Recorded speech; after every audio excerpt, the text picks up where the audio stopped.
নমস্কার, ভক্তি চ্যানেলের মহাভারত কথায় আপনাদেরকে স্বাগত। মহাভারত কথা, যে কথা আমরা শৈশব থেকে শুনে আসছি, বারবার শুনেছি, কিন্তু যতবারই শুনি ততবারই মনে হয় মহাভারত আমাদের নতুন কিছু শোনায়, নতুন কিছু জানায়। আর তাই আমাদের ভক্তি চ্যানেলে আরো একবার শোনাচ্ছি মহাভারতের কথা, মহাভারত কথা। ইতিমধ্যে আমরা বেশ কয়েকটি পর্ব করে ফেলেছি। আপনারা যারা এখনো আমাদের পূর্ববর্তী পর্বগুলি শোনেননি, তারা অবশ্যই মহাভারত কথা শিরোনামে প্লেলিস্টে গিয়ে পূর্ববর্তী পর্বগুলি শুনে নিতে পারেন। আপনাদের সুবিধার্থে আমাদের ডেসক্রিপশন বক্সে মহাভারত কথা প্লেলিস্টের লিঙ্কটি দিয়ে দিচ্ছি, সেখান থেকে অবশ্যই আপনারা আমাদের পূর্ববর্তী পর্বগুলি শুনুন। আশা করি আপনাদের ভালো লাগবে, ঠিক যেমনটি ভালো লাগবে আমাদের আজকের যে পর্ব, যেখানে আমরা চিত্রাঙ্গদ এবং বিচিত্রবীর্যের চরিত্রের কথা বলবো, যেখানে আমরা ধৃতরাষ্ট্র এবং পাণ্ডুর জন্ম কাহিনী বর্ণনা করব সেই কথা। আপনারা আমাদের আজকের পর্বটি শুনুন, আর ভালো লাগলে অবশ্যই একটি লাইক, শেয়ার এবং সুচিন্তিত মতামত দিয়ে আমাদেরকে সমৃদ্ধ করুন।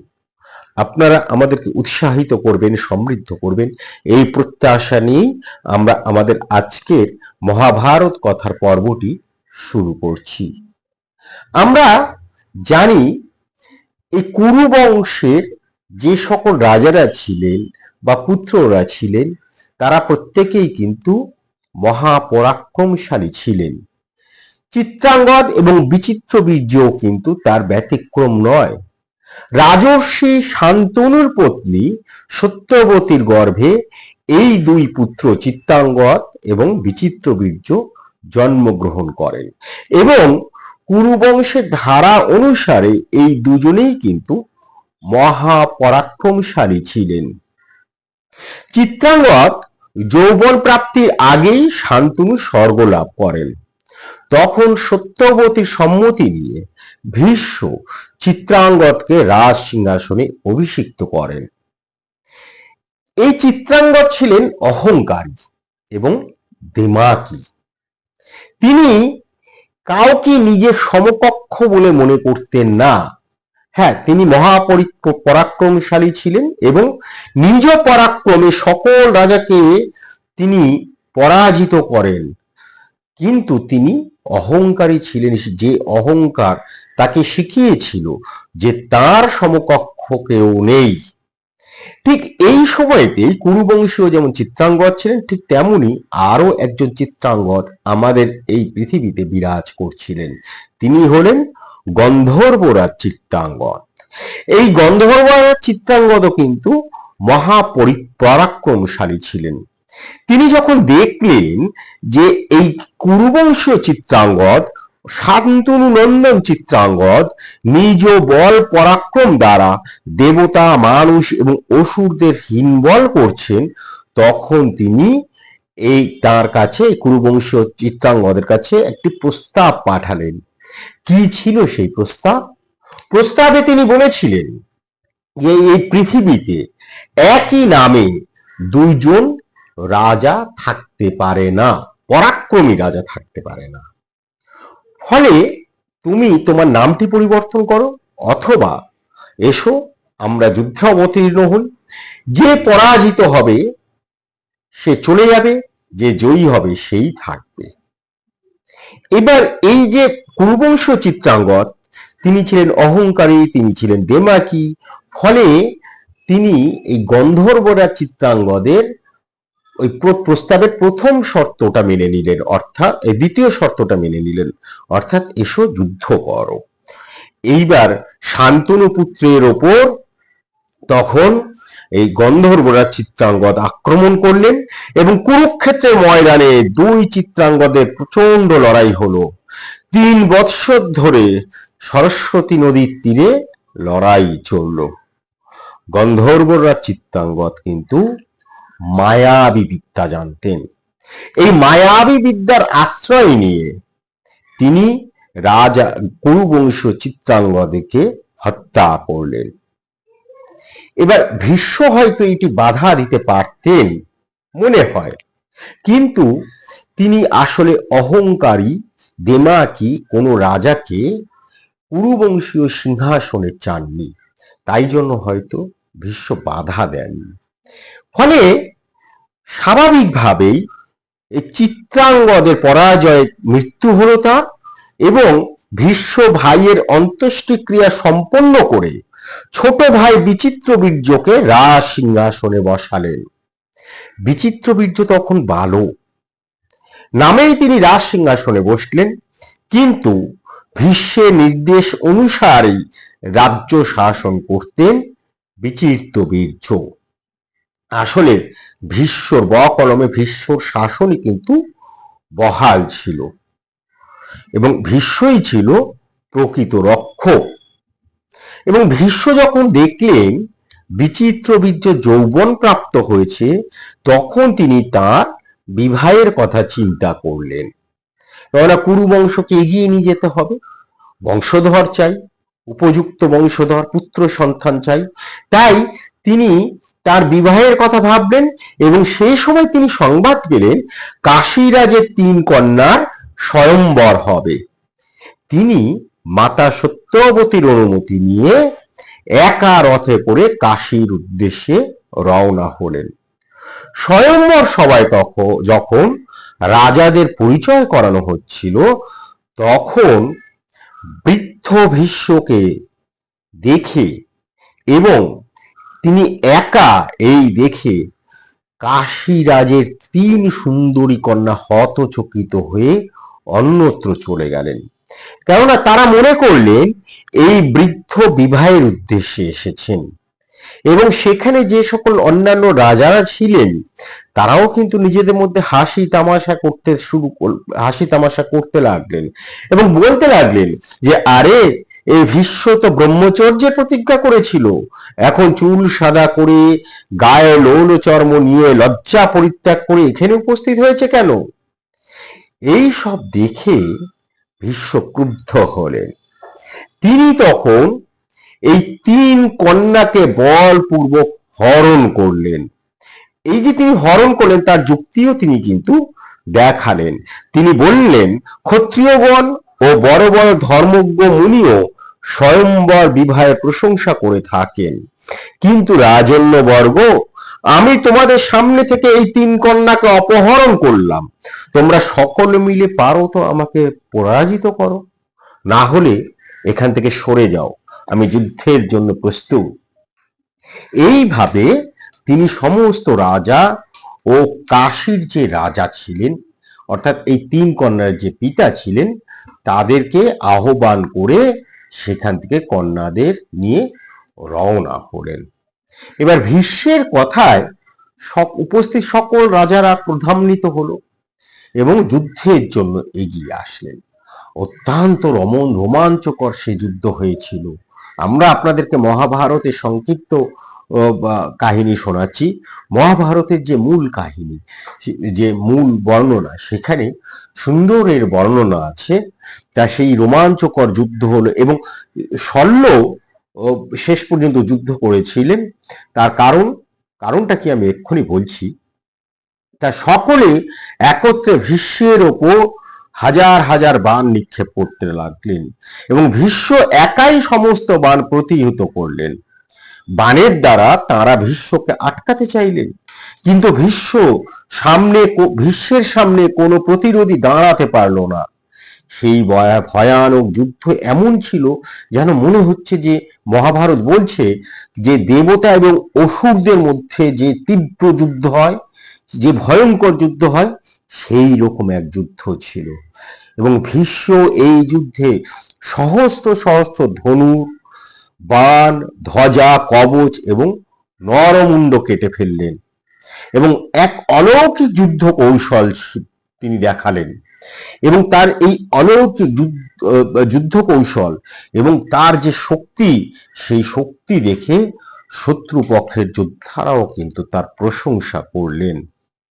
এবং শেষ পর্যন্ত আবারও বলি, শল্য শেষ পর্যন্ত বাধা দিয়েছিলেন, কিন্তু আসলে এই শল্য আর অম্বার একটি মানে মানে ইয়ে ছিল, ভালোবাসা ছিল।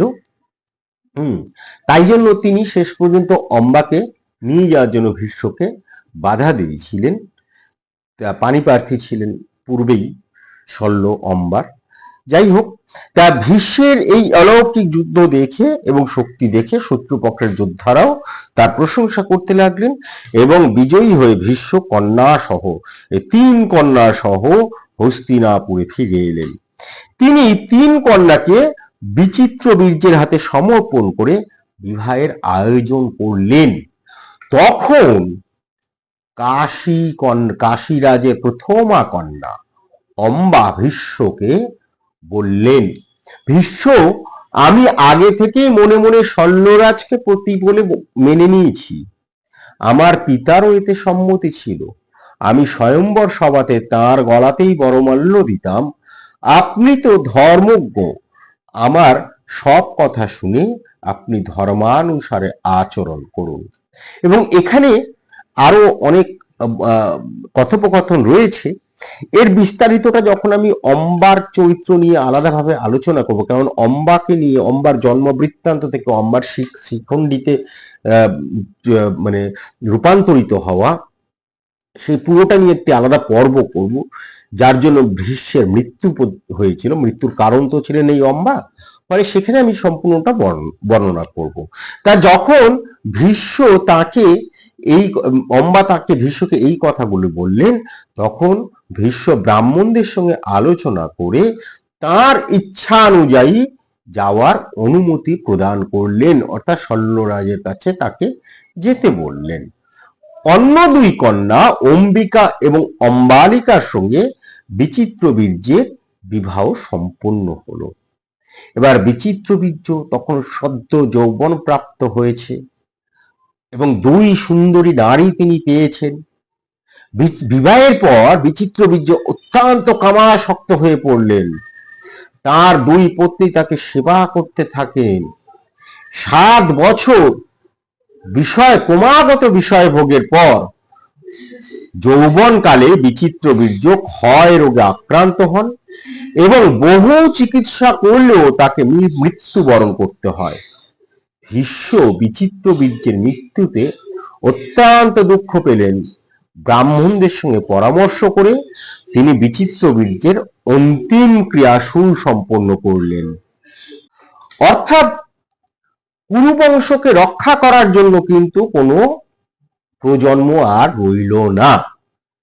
কুরুবংশ ধ্বংসের মুখে দাঁড়িয়ে গেল চিত্রাঙ্গদ এবং বিচিত্র বীর্যের মৃত্যুর সঙ্গে সঙ্গে। সত্যবতী দেখলেন বংশ রক্ষা করার প্রয়োজন।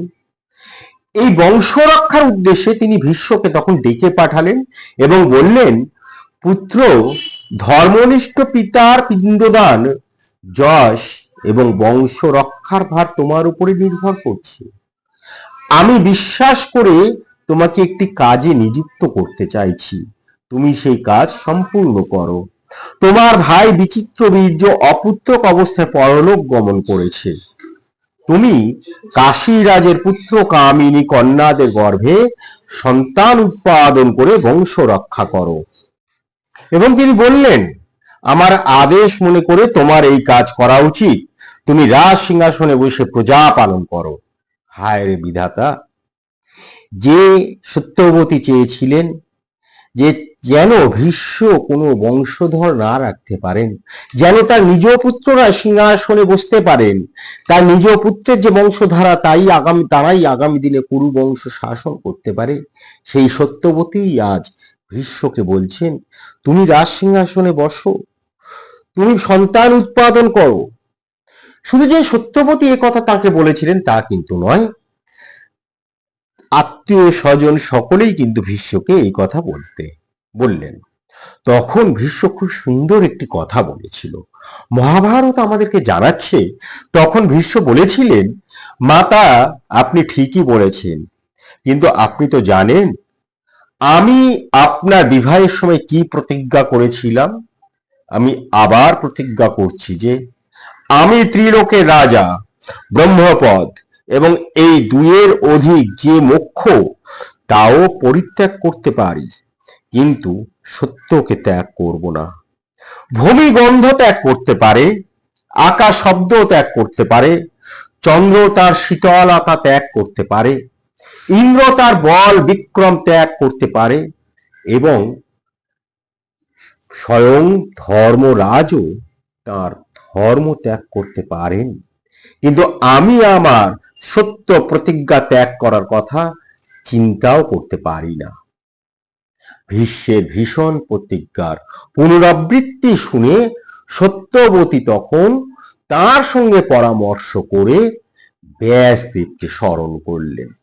আমি এর আগের সত্যবতীকে নিয়ে যে একটি বিশেষ পর্ব করেছিলাম, সেখানে এই ব্যাসদেবকে তিনি আহ্বান করলেন এই যে নিয়োগ প্রথা, তার চরিত্র বিশ্লেষণ করতে গিয়ে সেটি আমি সম্পূর্ণ বলেছি, ফলে আজকে আমি তার বিস্তারিত গেলাম না। তা সেই ব্যাসদেবকে তিনি আহ্বান করলেন এবং তাকে স্মরণ করলেন। স্মরণ করতেই ব্যাসদেব এসে উপস্থিত হলেন এবং বললেন যে মাতা, আমি আপনার কি সেবা করতে পারি? সত্যবতী বললেন, পুত্র, তোমার ভ্রাতা বিচিত্র বীর্য অপুত্রক অবস্থায় পরলোক গমন করেছে, তুমি তার স্থানে পুত্র উৎপাদন করো। এই যে ব্যাসদেব সত্যবতীর প্রথম বিবাহ পূর্ববর্তী পুত্র ছিল, এইটি নিয়েও আমি একটি পর্ব ওই সত্যবতীর যে চরিত্র বিশ্লেষণ করেছি সেখানে বিস্তারিত বলা রয়েছে। তা পুত্র উৎপাদন করো। ব্যাসদেব মাতার নির্দেশ, কেন ব্যাসদেব তাকে কথা দিয়েছিলেন যে যখনই বিপদে পড়বে আমাকে স্মরণ করিয়ে আমি উপস্থিত হোক এবং তোমাকে বিপদ থেকে রক্ষা করব। তা সেই যে কথা দিয়েছিলেন, ফলে ব্যাসদেব মাতার নির্দেশ মেনে অম্বিকার গর্ভে ধৃতরাষ্ট্র এবং অম্বালিকার গর্ভে পাণ্ডুর গর্ভ সঞ্চার করেন। নিজ নিজ মাতার দোষে ধৃতরাষ্ট্র অর্থাৎ এই অম্বিকার দোষে ধৃতরাষ্ট্র অন্ধ এবং অম্বালিকার দোষে পাণ্ডু হরিদ বর্ণ হয়ে জন্মালেন, অর্থাৎ পাণ্ডুর হয়ে জন্মালেন। তখন অম্বিকার প্ররোচনায় এক দাসীর গর্ভে ব্যাসদেব পুত্র বিদুর জন্মগ্রহণ করেন। এই বিদুর অনেকে বলে থাকেন তিনি আসলে ধর্মরাজ, আর এই যে তারই পুত্র হচ্ছে যুধিষ্ঠির। এবার তিনি কেন ধর্মরাজ অনেকে বলে থাকে সেটি আমি আগামী পর্বে অবশ্যই জানাবো, যেখানে মান্ডব্য ঋষির উপাখ্যান আসবে এবং সেখানেই আপনারা বিদুর ধর্মরাজ কেন সেইটি জানতে পারবেন। আজকে আমরা এত পর্যন্তই আপনাদেরকে মহাভারত কথা শোনালাম, যেখানে এই বিচিত্র চিত্রাঙ্গদ এবং বিচিত্র বীর্যের চরিত্র সঙ্গে এই ধৃতরাষ্ট্র এবং পাণ্ডুর জন্ম কাহিনী আপনাদেরকে জানালাম। এবং এই যে বিদুর যদি না আসতো তাহলে হয়তো আমরা মহাভারতের সেই কাহিনী এইভাবে পেতাম না। আসলে মহাভারতের কাহিনীর প্রত্যেকটা চরিত্র গুরুত্বপূর্ণ। এমন সুতোয় বুনন যে একটি মাত্র চরিত্র যদি আমরা অনুপস্থিত করে দিই তাহলে মহাভারতের বুনট যেন নষ্ট হয়ে যায়।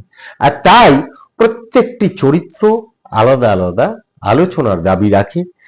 আমরা নিশ্চয়ই আগামী দিনের আপনাদেরকে প্রত্যেকটি চরিত্রের আলাদা আলাদা আলোচনা শোনাবো। আমাদের আজকের মহাভারত কথা এ পর্যন্তই। আবারও বলি, যদি ভালো লেগে থাকে তাহলে অবশ্যই একটি লাইক, শেয়ার এবং সুচিন্তিত মতামত দিয়ে আমাদেরকে উৎসাহিত করবেন, সমৃদ্ধ করবেন, এটিই আমাদের প্রত্যাশা। আর আজকের পর্বে যারা নতুন ছিলেন তারা অবশ্যই আমাদের চ্যানেলটি সাবস্ক্রাইব করে পাশে থাকা বেল আইকনটি টিপে দিন। আমরা প্রত্যেক দিন আমাদের সনাতন ধর্ম তথা দর্শনের বিবিধ বিষয় নিয়ে কথা বলি, আলোচনা করি। আপনি তার নোটিফিকেশন যেমন পেয়ে যাবেন, ঠিক তেমনি আমরা ভীষণভাবে উৎসাহিত হই। আর সেই উৎসাহকে পাথেয় করেই আমরা আগামী দিনে আবার ফিরে আসব আপনাদের কাছে। আজ এ পর্যন্তই। ভালো থাকবেন। ধন্যবাদ। নমস্কার।